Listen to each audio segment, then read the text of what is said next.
Coming up on First at 4, how the search for a man with active arrest warrants turned into a drug bust.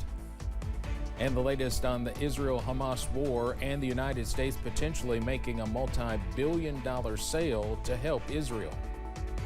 And we're seeing mainly sunny skies out there, but rain chances are in the forecast. Details in a few minutes.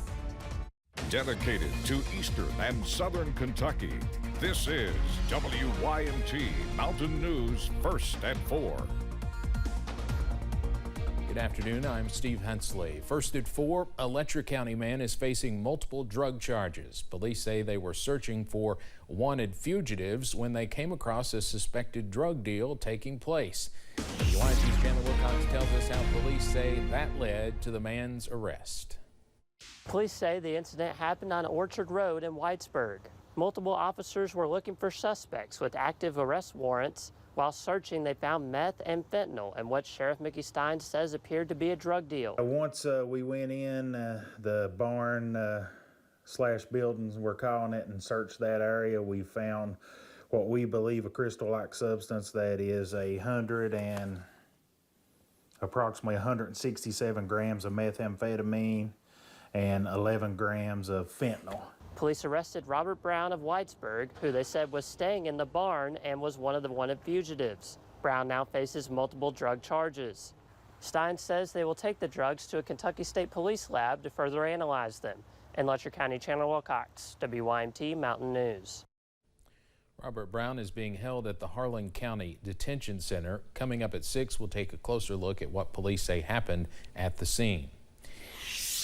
We have some news just coming in from the Perry County School District to pass along. Perry County school officials announced on social media that Buckhorn school students will not start classes until August 26th. Officials say the original intent was for Buckhorn to start back tomorrow along with all the other schools in the district, but more construction work still needs to be completed. Of course, that school was heavily damaged by the flood of 2022, and they've been virtually reconstructing it from scratch.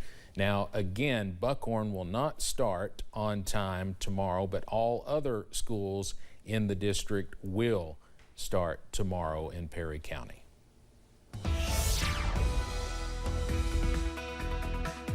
We're seeing a mixture of sun and clouds out there. We stayed mainly sunny up until about the past hour.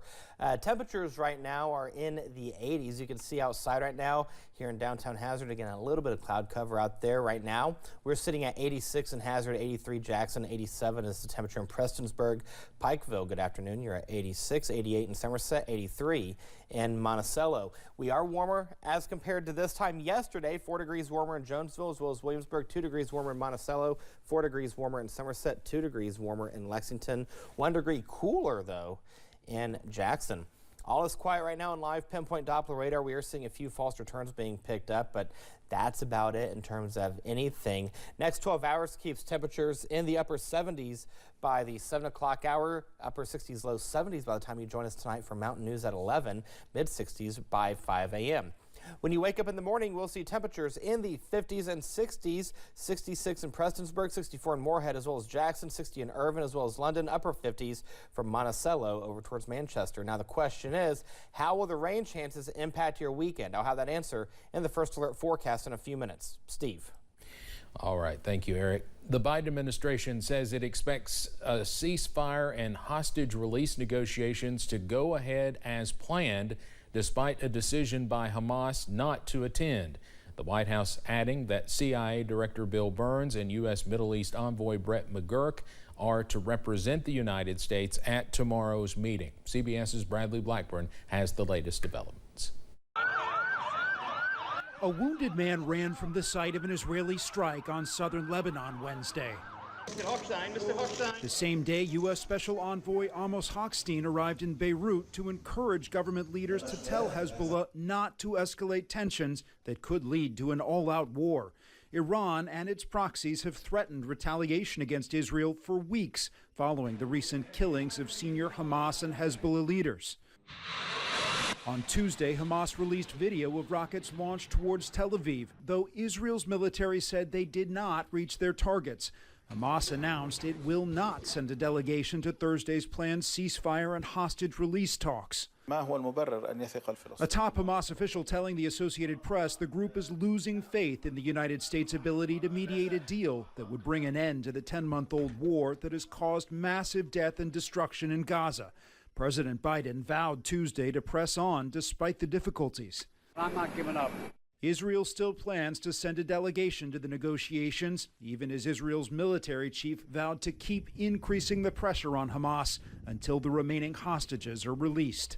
Bradley Blackburn, CBS News, New York.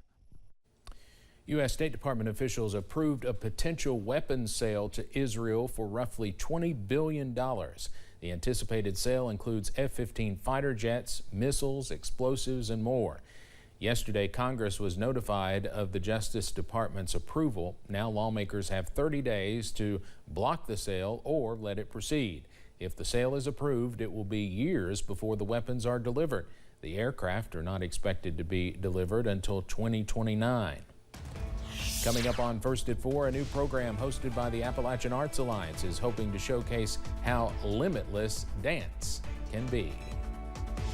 And in the world of weather, another gorgeous day across eastern Kentucky. A little bit of humidity, though, but the heat and the humidity are in place somewhere, and we'll talk about that in a few minutes. Stay with us.